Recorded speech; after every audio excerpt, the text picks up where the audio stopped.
Chegamos na metade da temporada e, embora a série ainda esteja bastante preocupada com a construção desse universo, eu sinto que a história finalmente começou a pegar no tranco. Eu acho que agora está mais claro para onde que a história pretende caminhar. E nós tivemos também nesse episódio a revelação de quem é Adar, que eu já adianto para vocês, não é Sauron. Fala galera, aqui é o Matheus Mendes, sejam muito bem-vindos a mais um vídeo aqui do canal. Mais um vídeo pra gente falar de O Senhor dos Anéis, Os Anéis de Poder. Toda semana, toda sexta, aqui no canal Matheus Mendes, às 6 da tarde, tem a análise do episódio da semana. Esse vídeo tá saindo um pouco depois por motivos de forças maior, mas semana que vem tudo já volta ao normal. Nessas análises eu comento cada um dos plots e te ajudo a entender também o que tá acontecendo nesse universo, porque cada cena vem lotada de referências. Portanto, se você gosta de série de fantasia, tá gostando da série, pretende acompanhar e gosta dos meus conteúdos, se inscreve no canal se ainda não tá inscrito, ativa o sininho de notificações e me segue lá no Instagram também, que é pra você acompanhar o conteúdo que eu levo pra lá. Vamos começar esse vídeo falando do Adar. No final do episódio passado, os orcs levaram, o elfo Arondir até ele, E os orcs chamam esse Adar de pai. E aqui nesse episódio nós tivemos a revelação de quem ele é, o tio Benjen. Brincando, mas a cena do Adar deu muitas camadas a esse personagem. A primeira coisa que a gente vê ele fazer em tela é matar aquele orc como um sinal de misericórdia, E pelo rosto dele dá pra ver que ele não tá feliz com isso, dá pra ver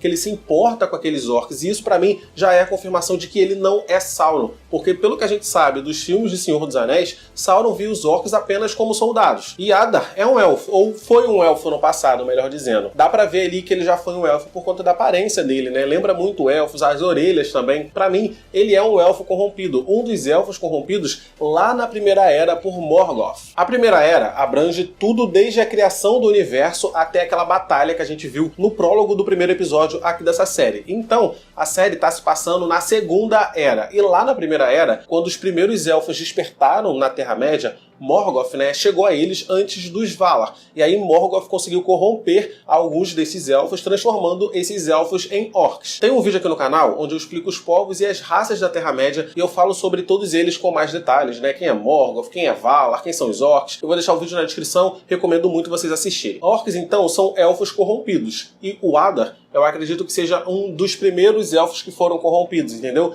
Por isso que ele não tá com a aparência dos orcs que a gente conhece de hoje em dia, porque ele é o primeiro. Ele nasceu elfo e a corrupção dele aconteceu há muito tempo atrás. Depois disso, Morgoth, Sauron, foi aperfeiçoando a sua criação até chegar nos orcs que a gente vê hoje. E por isso que os orcs chamam o Adar de pai. E faz sentido, Porque se ele foi o primeiro orc, o orc original, todos os outros vieram depois dele, com o aperfeiçoamento que fizeram com ele em primeiro lugar. E aí Adar libera Arondir para ele voltar para os homens e mandar uma mensagem, que eles devem entregar aquela terra para ele. Lembrando que essas terras onde essa galera aí tá, são as terras do sul, que são as terras que o Halbrand, que tá lá em Númenor, é rei, e que são as mesmas terras que futuramente serão Mordor. Importante dizer que eu não pretendo dar spoiler do que deve acontecer, até porque eu nem sei, mas assim, spoiler geral da Segunda Era não pretendo dar. Mas coisas que já foram ditas nos filmes do Senhor dos Anéis e nos filmes do Hobbit, eu acho que não tem problema, E nós já sabemos lá dos filmes que essas terras do sul serão Mordor. Então eu acredito que é bem provável que esses homens se alinhem ao Adar, aos orcs e a Sauron sim. Porque a conversa que o Theo teve com aquele senhor foi bastante reveladora.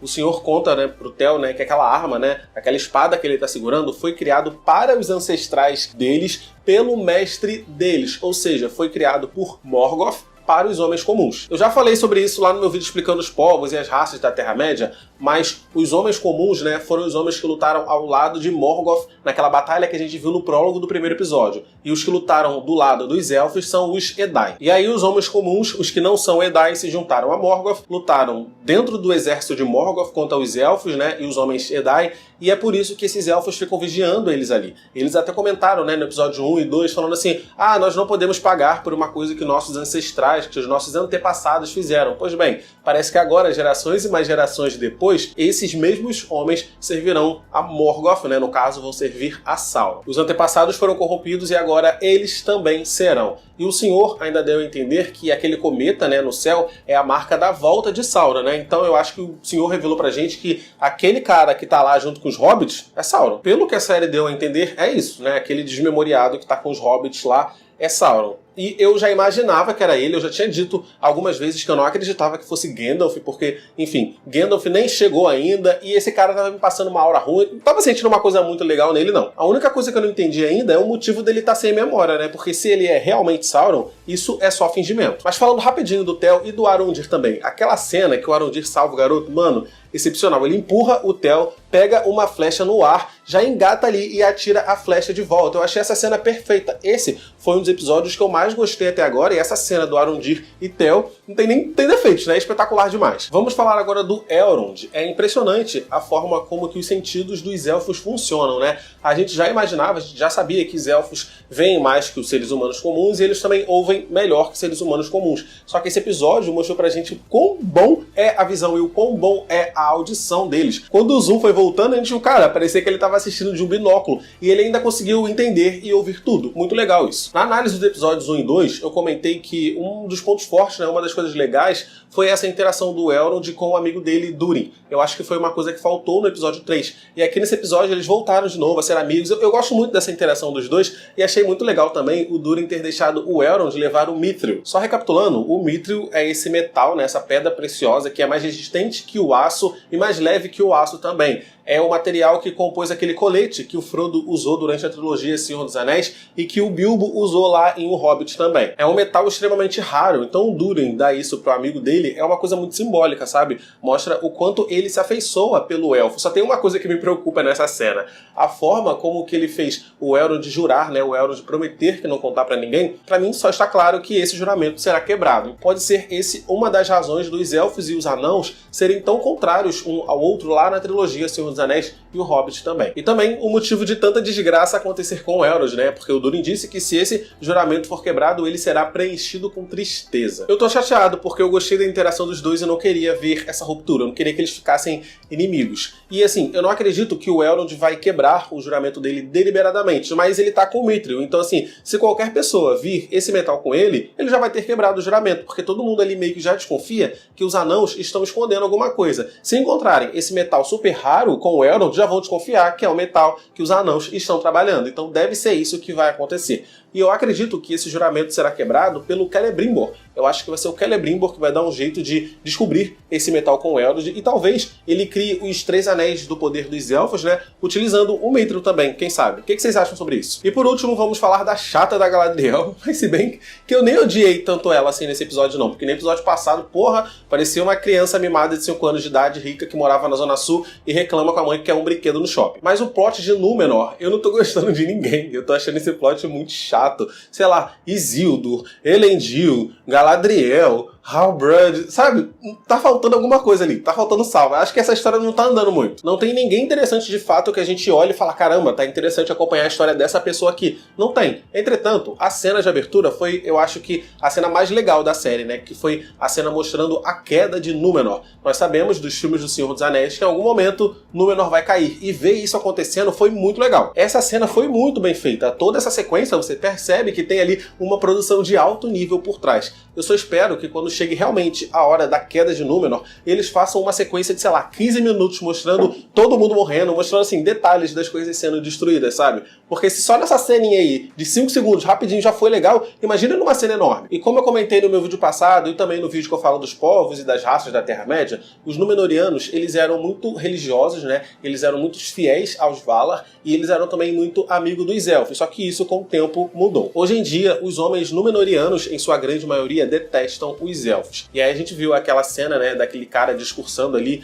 inflando a população contra os elfos, dizendo que a elfa tá falando abobrinha ali no ouvido da rainha e que em breve a praia deles vai estar lotada de elfos, elfos que não se cansam e elfos que não envelhecem, que vai roubar o trabalho deles. Então, desde já, a gente já consegue perceber que os Númenóreanos têm uma certa inveja da imortalidade dos elfos. Os homens Númenóreanos já vivem muito mais do que homens comuns. Tem Númenóreano que chega até 500 anos de idade, mas mesmo assim eles possuem inveja da imortalidade dos elfos, o que não deveria acontecer, porque a mortalidade deles é um presente do próprio criador, do Eru Ilúvatar. De novo, eu falo sobre isso com mais detalhes no vídeo de povos e raças da Terra-média. Hoje em dia, ali na ilha, a maioria dos homens detestam os elfos, né? Poucos sobraram que ainda respeitam os Valar e que ainda, né, tem ali aquela conexão, tem aquele contato mais amigável com os elfos. Pouquíssimos, sendo o antigo rei um deles. Vemos vemos o atual rei fomentando a indignação dos homens contra os elfos, e isso já mostra a divergência de pensamento dele para a rainha, porque enquanto ele está ali pregando, dizendo que Númenor será um reino apenas de homens, né, que os elfos vão embora e tudo mais,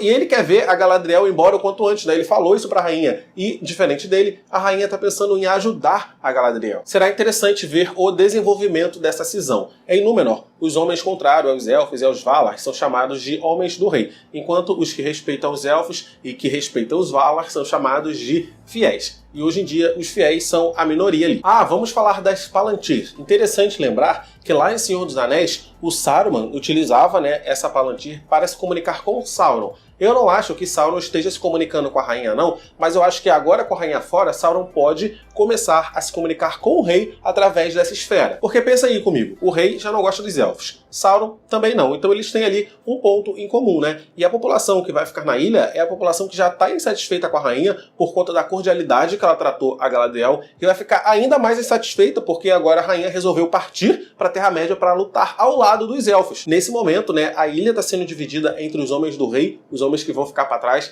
e os fiéis, que são os homens que vão acompanhar a rainha para lutar ao lado dos elfos. E enquanto esses fiéis estiverem fora, toda a ilha será anti-elfo. Entende que perigoso é isso? Imagina como que vai estar a situação na ilha quando a rainha voltar. Sair da ilha assim, nesse momento, é muito perigoso para a rainha, mas ela se sentiu pressionada. Ela meio que não teve opção, né? Quando ela viu a Galadriel indo embora, a Ninloth, que é aquela árvore branca de Númenor, começou a cair, e isso, né, como ela explicou lá, representa um mau presságio, então ela falou, opa, então eu tenho que ir lá ajudar a elfa, e foi. E o exército númenoriano é conhecido por ser um exército bem forte, um exército bem resistente, então vai ser interessante ver esse exército combatendo as forças de Sauron. Finalmente, eu tô ansioso para o próximo episódio de Senhor dos Anéis, Anéis do Poder, porque eu acho que agora a história tá começando a andar. Mas é isso, eu vou ficando por aqui nesse vídeo e quero ouvir de vocês. O que vocês estão achando da série até agora? Coloca aqui nos comentários que eu sempre fico de olho no comentário de todo mundo. Deixa o like, por favor, porque o like me ajuda pra caramba. Vocês não imaginam o quanto ajuda, deixa o like. E me segue no Instagram também pra acompanhar o conteúdo que eu levo pra lá. Clica nos vídeos que estão aparecendo aqui do lado pra assistir meus vídeos anteriores. Tchau e até o próximo vídeo.